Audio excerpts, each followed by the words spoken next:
Hello everyone. Today we will discuss about the poem The Last Bargain. Bargaining का जो है India में बड़ी फेमस है। बार्गेनिंग का मतलब क्या होता है? बार्गेनिंग का मतलब है बेटा कोई सौदेबाजी करना। मतलब आप कम पैसे में जो है चीज़ खरीदना चाहते हो। मान लो सब्जी वाला आया है, आपकी मदर ने कहा कि ये जो सब्जी है उसका रेट क्या है। उसने बोला 20 रुपीज़ एंड देन आपकी मदर बोले कि नहीं भाई 20 तो बहुत ज़्यादा है और मुझे चाहिए 20 के बजाय 15 में। तो दैट इज़ बार्गेनिंग, मतलब सौदेबाजी। ठीक है। अब बार्गेनिंग पोइम में किस तरीके से की गई है, किस तरह की पोइम है, देखते हैं। So a bargaining is an agreement in each both parties promise to something promise to do something for each other। Bargaining का क्या मतलब है? दोनों पार्टीज, मतलब जो सेलर है वो भी और वो बायर है वो भी, तो किसी एक चीज़ पर एग्रीमेंट पे आ जाते हैं, that is bargaining. Someone is looking for work, तो पोइम में क्या हो रहा है? कोई वर्क के लिए, काम के लिए घूम रहा है। वेटिंग टू बी हायर्ड, वो चाहता है कि उसको हायर किया जाए, यानी कि उसको काम मिले। हायर करना, किसी को काम पे लगा लेना, जॉब देना। He strikes a bargain but thinks it worthless, उसको एक बार्गेन मिलता है, उसको एक खरीदार मिलता है, सौदा होता है, लेकिन उसको वर्थलेस लगता है, उसका कोई फ़ायदा नहीं लगता। And he tries twice again but doesn't look like इधर, सेकेंड टाइम जो किया वो भी अच्छा नहीं लगा। Finally in the last bargain when he is hired for nothing whatever he is happy as never before. Last में उसको जो बार्गेनिंग की जाती है, उसके साथ जो उसका एग्रीमेंट होता है वो क्या है? हायर होता है नथिंग, किसी भी, मतलब कुछ भी नहीं देके फ्री में ही उसका हायर कर लिया जाता है, लेकिन फिर भी वो बहुत खुश है। क्यों है ये आगे देखेंगे। What is the bargain and why is it is best. क्यों, तो मतलब ये जो बार्गेन है हुई थी, किस तरह की बार्गेन थी और सबसे अच्छी क्यों थी, ये देखना है। तो let us see. Come and hire me I cried, आओ और मुझे हायर कर लो, मैंने चिल्लाकर कहा। While in the morning I was walking in the stone paved road. Stone paved मतलब जो पत्थर से बना हुआ रास्ता था, मतलब जो एक ये रोड है ना, इसके साइड में जो चलने की जगह ये वाली है, इसके लिए बोल रहा है। तो कहता है कि जब मैंने कहा, ये जो जो पर्सन है जो कि हायर होना चाहता है, जिसको काम की तलाश है, वो बोल रहा है कम एंड हायर मी, और मुझे हायर कर लो। और मॉर्निंग का टाइम है और ये वॉक कर रहा है स्टोन पेव्ड रोड पे। ठीक है। Sword in the hand the king came in his chariot. Chariot का मतलब होता है रथ, जो उसका व्हीकल है राजा का, उसके लिए यूज किया गया है। ठीक है। तो एक राजा आया अपने व्हीकल में, अपने चैरियट में, और वो बोलता है क्या, उसके हाथ में क्या थी? स्वॉर्ड थी। स्वॉर्ड क्या थी? तलवार। अब तलवार किसकी निशानी होती है? पावर की। ठीक है। वो अपनी पावर को शो कर रहा है, अपनी जो ताकत है उसको शो करता है। और आया, he held my hand and said I will hire you with my power. तो ये कहता है कि उस किंग ने मेरा हाथ पकड़ा और कहा कि I will hire you with my power, मैं अपनी ताकत से, मेरे अंदर जो पावर है उससे मैं तुम्हें हायर करता हूँ। तो पे करने के लिए क्या थी राजा के पास? Power. But his power counted for the not for nothingness, worthless थी। तो अब ये बोलता है कि उस राजा जो था उसकी पावर तो नॉट थी, कोई कीमत ही नहीं थी according to the person. He went away in the chariot, तो इसने मना कर दिया और कहता है कि वो वहाँ से चला गया। In the heat of the mid day the house in the heat of the mid day the house stood with shut doors. अब बस पहले मॉर्निंग का फर्स्ट स्टेंजा में क्या है? मॉर्निंग टाइम था।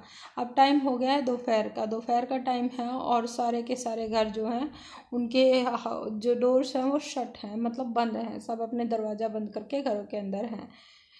और हीट यानी कि गर्मी का मौसम है, heat of the mid day यानी कि गर्मी के मौसम में दोपहर का टाइम है और सब घरों के दरवाजे बंद हुए हैं। आई wandered along the crooked lane. Crooked क्या होता है बेटा? टेढ़ी मेढ़ी मुड़ी हुई जो होती है उनके लिए। तो कहता है लेन मतलब गलियां, तो ये क्रूक्ड यानी कि टेढ़ी मेढ़ी गलियों में से वहाँ पर घूम रहा हूँ। And old man came out with his bag of gold. अब एक रिच आदमी है जो कि बूढ़ा भी है, वो आया, उसके पास एक बैग ऑफ गोल्ड था, यानी कि बहुत सारे पैसे थे उसके पास। ही पोंडार्ड का मतलब होता है टू थिंक, बहुत सोच विचार करना। काफ़ी देर तक उसने सोचा and said I will hire you with my money, मैं तुम्हें हायर करता हूँ किससे, अपने पैसे से, अपने मनी से।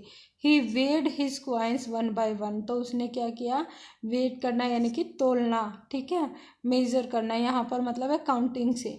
तो उसने अपने क्वाइंस को एक एक करके काउंट करना स्टार्ट कर दिया। बट आई टर्न्ड अवे, लेकिन फिर ये जो है फिर वहाँ से आ गया, मतलब पैसे से भी ये नहीं खरीदा जा सकता। इसको लगा कि पैसा भी वर्थलेस है। क्यों?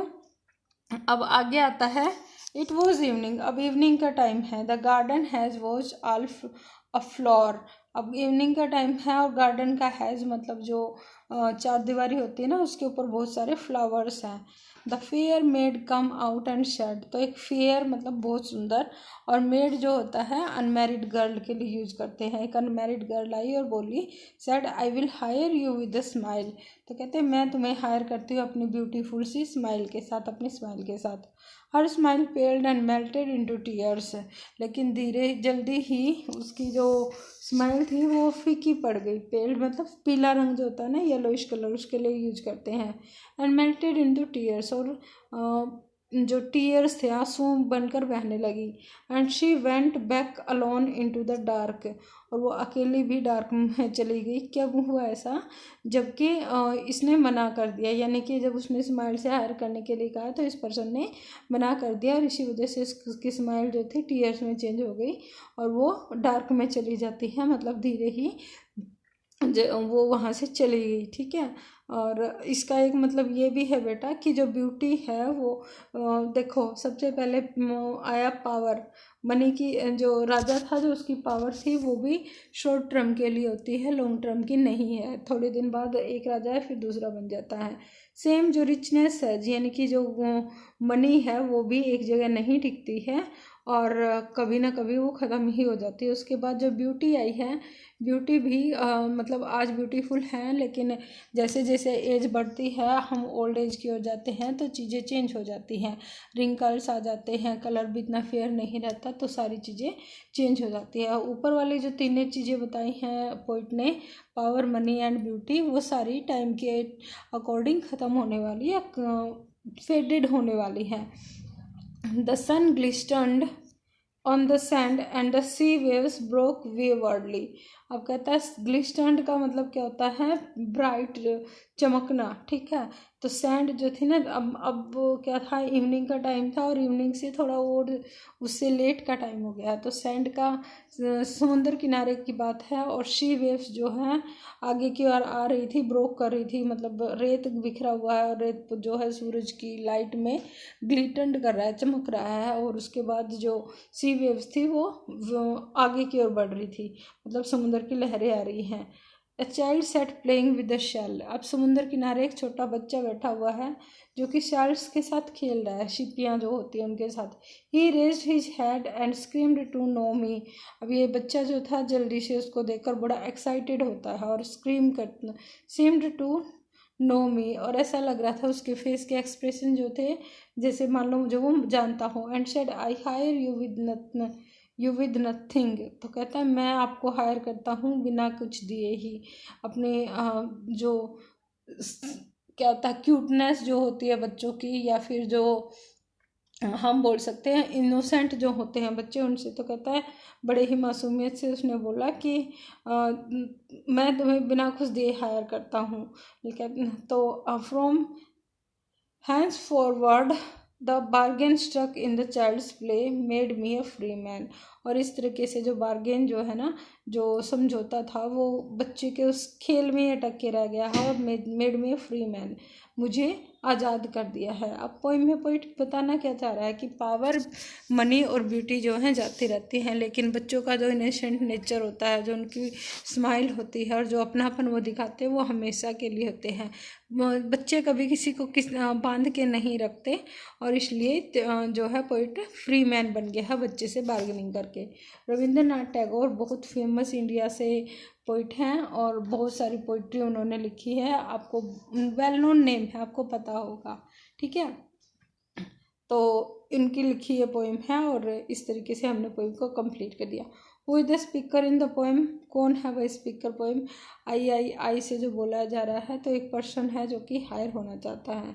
अपने अकॉर्डिंग आंसर लिख सकते हैं। The king words sword in hand suggest, power को सजेस्ट कर रहा था। और ठीक है, नेक्स्ट है the old man offer the speaker a lot of money, why did he turn down the offer, क्यों मना कर दिया था, क्योंकि उसको पता है कि मनी जो है वो शॉर्ट लिविंग है, कभी साथ नहीं रहने वाली होती है, और पैसे से खरीदी हुई चीज़ वैसे भी ज़्यादा पैसा होना खुशी या फिर हैप्पीनेस को नहीं शो करता। Find the poem, find in the poem lines which match the following reads. I have nothing to give you, तो बच्चे वाले की गुडविल एंड चीयर है, जो ये छोटा बच्चा था उसके साथ आ जाएगा। हर हैप्पीनेस वॉज नो मोर, तो जो लड़की वाली लाइन है वो आ जाएगी यहाँ पर। The king might was not was mercy, तो जो किंग वाली लाइन है लास्ट की वो आ जाएंगी। How did the speaker feel after taking the child on the beach, तो कैसा फील कर रहा था, फ्री फील कर रहा था, हैप्पी था और फ्री था। ठीक है, ये क्वेश्चन आंसर। सबसे पहले आप अपने आप ट्राई करोगे, अगर हो रहे हैं अच्छी बात है, नहीं हो रहे हैं तो PDF आपको मिल जाएगा। Thanks for watching the video and take care students.